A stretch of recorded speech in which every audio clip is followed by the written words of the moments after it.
Good morning friends. ચાલો chapter 12 માં આપણે આગળ વધીએ. ચેપ્ટર 12 ના આજે આપણે બીજા ટોપિક આલ્ફા કણનું પ્રકીર્ણન અને પરમાણુ અંગેનું રુથરફોર્ડનું ન્યુક્લિયર મોડેલ, આ બીજા ટોપિકમાંથી આપણને જે નાના નાના પ્રશ્ન પૂછાય તો એ પ્રશ્ન અનુસાર આપણે આગળ વધીએ. તો એનો પહેલો પ્રશ્ન છે, ગાઇગર માસ્ટરના આલ્ફા કણ પ્રકીર્ણનનો પ્રયોગ વર્ણવી અને તેના પરિણામોની આલેખ સાથે ચર્ચા કરો. જો આ રીતે પ્રશ્ન પૂછે તો એ 3 માર્કમાં પૂછી શકે છે. અને આગળ મેં જણાવ્યું હતું એ અનુસાર આ ચેપ્ટરનું વેઇટેજ છે એ 7 માર્કનું હોવાને પરિણામે 4 માર્કના એમસીક્યુ અને 3 માર્કનો પ્રશ્ન, અથવા તો 3 માર્કના એમસીક્યુ અને 4 માર્કમાં કોઈ પણ રીતે સેટ કરીને પૂછી શકે છે. અત્યારે આપણે આમાં મેજોરિટી 3 માર્કનો થિયરીનો પ્રશ્ન પૂછાવાની શક્યતા વધુ છે, કારણ કે આના દાખલા વધુ પૂછાય છે. છતાં પણ આપણે થિયરીને ઇગ્નોર ન કરી શકીએ. આગળ ઉપર પણ બાકીની કોમ્પિટિટિવ એક્ઝામ માટે આમાંથી જે અમુક કન્સેપ્ચ્યુઅલ છે એ તૈયાર કરવું ઘટે. તો આપણે જોઈએ તો ગાઇગર માસ્ટરનો જે પ્રયોગ છે, આમ તો તમે આગળ 10મા ધોરણમાં ભણીને આવ્યા છો. ગાઇગર માસ્ટરના પ્રયોગની જે રચના છે એ મેં અહીંયા અત્યારે આકૃતિમાં દર્શાવી છે. આકૃતિમાં તમે જોઈ શકો છો કે એણે લીધેલા મુજબ અહીંયા આલ્ફા કણનો સ્ત્રોત છે. આ આલ્ફા કણનો સ્ત્રોત મતલબ કે આલ્ફા કણનું ઉદ્ગમ સ્થાન. આલ્ફા કણનું ઉદ્ગમ સ્થાન તરીકે એણે બિસ્મથ 83 ને લીધેલું હતું. આ બિસ્મથ 83 માંથી ઉત્પન્ન થનારા આલ્ફા કણોને આ સીસાના બ્લોકની વચ્ચેથી પાસ કરેલા. સીસાના બ્લોક વચ્ચેથી પાસ કરવાથી એ આલ્ફા કણો જે અસ્તવ્યસ્ત ઉત્સર્જિત થતા હોય તો એને બદલે એ એક કિરણાવલીમાં એ રૂપાંતરિત થઈ જાય. અને આ આલ્ફા કણ છે એ 5.5 ઇલેક્ટ્રોન વોલ્ટ જેટલી ઉર્જા ધરાવતા આલ્ફા કણોની કિરણાવલી આપણને એને મળતી હતી. એ પ્રકારની એને રચના ગોઠવેલી હતી. આ ઉત્પન્ન થયેલા આલ્ફા કણને એણે અતિ પાતળા સુવર્ણ વરખ ઉપર આપાત કર્યા. અતિ પાતળો સુરખ વરખ કેવડો? તો કે આ સુરખ વરખ જે છે એની જાડાઈ 2.1 × 10⁻⁷ મીટર જેટલી જાડાઈના આ સુવર્ણ વરખ ઉપર આ આલ્ફા કણની કિરણાવલીને આપાત કર્યા. તો એમાંથી જે આપાત કર્યા પછી એ જે આલ્ફા કણો છે એ આ વરખ ઉપરથી જુદી જુદી દિશાઓમાં એ પ્રકેરિત થતા હતા.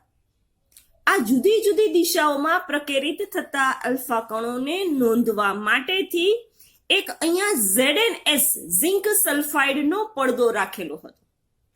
અને આ પડદાની પાછળ એક ડિટેક્ટર હતું. ડિટેક્ટર તરીકે એને માઇક્રોસ્કોપનો ઉપયોગ કરેલો હતો.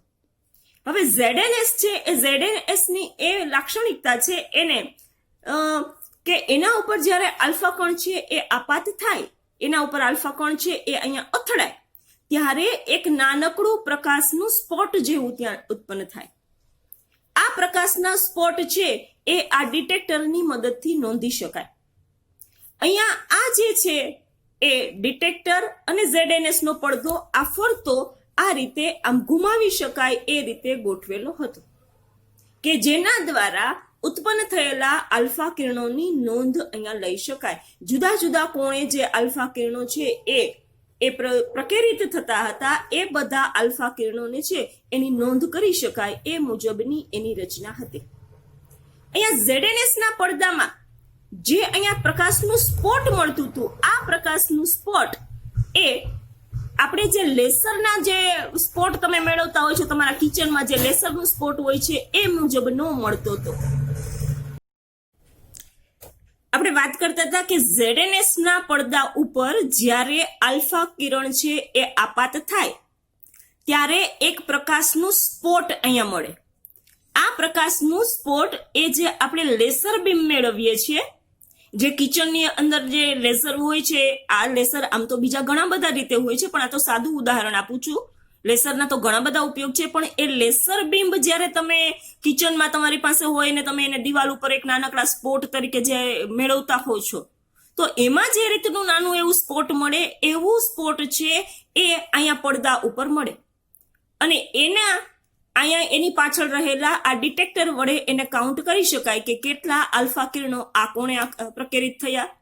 આ પડદો અને ડિટેક્ટર, પડદો તો આખો સળંગ હોય છે, પણ આ માઇક્રોસ્કોપને આ બાજુ ફેરવીને ત્યાં નોંધ કરી શકાય કે કેટલા આલ્ફા કિરણો છે એ તરફ પ્રકેરિત થયા, સીધા કેટલા ગયા. તો આ રીતે આલ્ફા કિરણોની નોંધ લઈ શકાય છે. અહીંયા પ્રકેરિત થયેલા આલ્ફા કિરણોની સંખ્યા વિરુદ્ધ એ કયા કોણે પ્રકેરિત થયા એના માટેનો આલેખ છે એ અહીંયા આપણને ગાઈગર માસ્ટરે જે આપ્યો એ આકૃતિમાં દર્શાવેલો છે. અહીંયા આકૃતિમાં તમે જોવો છો તો જે ટપકા વડે જે બિંદુઓ દર્શાવેલા છે એ બિંદુઓ પ્રાયોગિક રીતે મેળવેલા મૂલ્યો બતાવે છે. પ્રાયોગિક રીતે ગાઈગર માસ્ટરે જે પ્રયોગ કર્યો અને એમાં એમને જે મૂલ્યો મળ્યા એ ટપકા વડે દર્શાવેલા છે. જ્યારે જે સળંગ રેખા છે, જે સળંગ રેખા છે એ સળંગ રેખા એ આપણને સૈદ્ધાંતિક મૂલ્ય દર્શાવે છે. તો તમે જોઈ શકો છો કે અહીંયા જે મૂલ્યો મળ્યા છે એ મૂલ્યની અંદર બહુ નાના કોણે પ્રકેરિત થતા આલ્ફા કિરણોની સંખ્યા ઘણી મોટી છે. અહીંયા ખૂબ નાનો ખૂણો છે પણ ત્યારે સંખ્યા ઘણી મોટી છે. આ ક્રમશઃ ઘટતા ઘટતા બહુ મોટા ખૂણે પ્રકેરિત થતા આલ્ફા કિરણોની સંખ્યા ખૂબ ઓછી છે. તમે જોઈ શકો છો કે અહીંયા એ ખૂબ ઓછી છે. આ મૂલ્યમાં એને જે બતાવ્યું, ગાઈગર માસ્ટરે જે એના પ્રયોગોને અંતે જે બતાવ્યું એ બતાવવામાં એને એક વસ્તુ ખાસ કીધી કે એને જે વાત કરી એ અનુસાર કે અહીંયા લગભગ 0.14% જેટલા આલ્ફા કણોનું 1 ડિગ્રી કરતા વધારે પ્રકીર્ણન થાય છે. અને બીજું લગભગ 8000 માંથી એકનું વિચલન 90% કરતા વધુ થાય છે. 90% કરતા વધુ મતલબ કે મોટા ખૂણે એ આલ્ફા કિરણ છે એ પ્રકેરિત થાય છે. તો આ તારણો ઉપરથી રુથરફોર્ડે આલ્ફા કિરણોના પ્રકીર્ણન માટે અમુક દલીલો રજૂ કરી. એ દલીલ છે એને પરમાણુને કેવો હશે, શું હશે એના અનુસંધાનમાં એને દલીલો રજૂ કરી. તો એને જે વાત કરી એ કે એણે એક વસ્તુ ખાસ નોંધી કે અહીંયા મોટા ભાગના આલ્ફા કણો છે એ બહુ નાના કોણે પ્રકીર્ણન પામે છે. એનો મતલબ એવો થયો કે પરમાણુ છે એ પોલો છે. પરમાણુ પોલો છે એટલે લગભગ બધા આલ્ફા કણો છે એ એમાંથી પાસ થઈ જાય છે અથવા તો બહુ નાના ખૂણે એ ત્યાંથી વાંકા વળે છે, એ પ્રકીર્ણન પામે છે. પ્રકીર્ણન પામવું એનો મતલબ કે ત્યાંથી એ પસાર થઈ અને વાંકું વળ્યું. અહીંયા બીજું એક એણે એમ કીધું કે પરમાણુના કેન્દ્રની અંદર, કેન્દ્ર છે એ દળદાર હશે અને કેન્દ્રની અંદર છે એ બધા ધન વિદ્યુત ભારો એ ભરાયેલા હશે અને બધું પરમાણુનું લગભગ સમગ્ર દળ છે એ ન્યુક્લિયસમાં હશે. જો હજી પ્રોટોન ન્યુટ્રોનની વાત નથી આવી, માત્ર દળની વાત આવી છે અને ધન વિદ્યુત ભારની વાત આવી છે કે લગભગ સમગ્ર દળ છે એ બધું એ કેન્દ્રની અંદર કેન્દ્રિત થયેલું છે ને આ ન્યુક્લિયસ હશે. બીજી વસ્તુ એને કીધું કે આ ન્યુક્લિયસનો એરિયા છે એ લગભગ 10⁻15 મીટરથી 10⁻14 મીટરના ક્રમનો હોવો જોઈએ. બીજું ખાસ અગત્યનું વાત કરે છે કે આલ્ફા કિરણો છે એ સોનાની જે પાતળી વરખ છે એમાંથી પસાર થઈ જાય છે. એનો મતલબ એવો કે પરમાણુ છે એ વચ્ચે જગ્યા ધરાવે છે એટલે કે પોલો છે. જ્યારે આલ્ફા કિરણ છે એ ન્યુક્લિયસની નજીક આવે છે, સમજો ખાસ વસ્તુ, જ્યારે આલ્ફા કિરણ છે એ ન્યુક્લિયસની વધુ નજીક આવે છે, ન્યુક્લિયસની નજીક આવે છે અને ન્યુક્લિયસ છે એ ધન વિદ્યુત ભારિત છે માટે એ એની સાથે અપાકર્ષણ અનુભવે છે અને અપાકર્ષણ અનુભવતો હોવાને પરિણામે એ બહુ મોટા ખૂણે પ્રકીર્ણન પામે છે. બહુ મોટા ખૂણે પ્રકીર્ણન પામે એનો મતલબ એવો કે અહીંયા જ્યારે આ પડદા ઉપર અહીંયા જ્યારે એ સોનાના પરમાણુ સાથે એ જ્યારે અથડાય ત્યારે સોનાના પરમાણુના ન્યુક્લિયસ સાથે આ આલ્ફા કિરણ અથડાય ત્યારે એની વચ્ચે અપાકર્ષણ થતું હોવાને પરિણામે એનું પ્રકીર્ણન બહુ મોટા ખૂણે થઈ જાય એટલે એ ખૂબ આમ વાંકો વળી જાય. અધરવાઇઝ લગભગ આમ બધા સીધા જતા રહેતા હોય. આ વસ્તુ એણે એના પ્રયોગને અંતે એવી દલીલો રજૂ કરી, એણે પરમાણુ અંગેની કલ્પનાઓ આપી.